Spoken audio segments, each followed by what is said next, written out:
ওরফে লিঙ্ক মারানি, তাদের লিঙ্ক ফেসবুকে ঢুকলেই ফেসবুক কমেন্ট বক্সে দেখা যায় অনেক অনেক হাজার হাজার কমেন্ট বক্সে হাজার হাজার লিঙ্ক কপি পেস্ট হচ্ছে।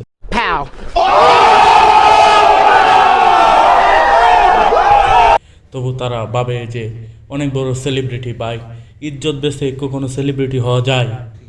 আমেরিকাতে নীলপদ্মায় অভিনয় করে জনি সিং এবং সানি লিওন।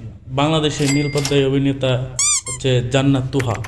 তারা নীলপদ্মায় অভিনয় করে এখন সমালোচিত হয়ে এখন আসছে গায়িকা হতে। এই যে মমু রহমান, যে সবসময় উল্টাপাল্টা কাজ করে, কতদিন আগে হিরো আলমকে গান শিখিয়েছে, এখন আসছে জান্নাত তুহাকে গান শিখাতে।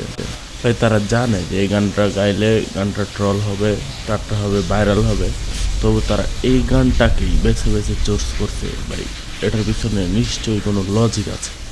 ভাই ওদের কাজ হচ্ছে ট্রল হওয়া, আর আমরা ট্রল করি, ওরা দেখি কত ট্রল হতে পারে। ইজ্জত না থাকলে ভাই কি আর করা। তো চলেন তার গানগুলো শুনি।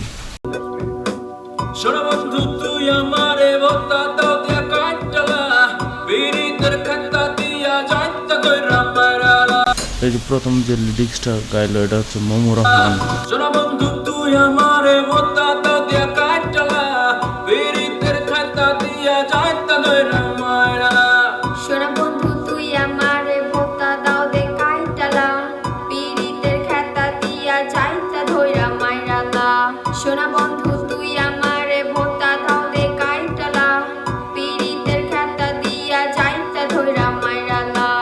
চলেন আরো কিছু গান শুনে আসা যাক।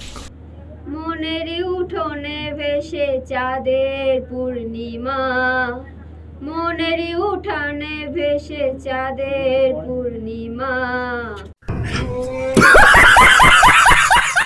মনের উঠোনে ভেসে চাঁদের পূর্ণিমা, মনের উঠোনে ভেসে চাঁদের পূর্ণিমা,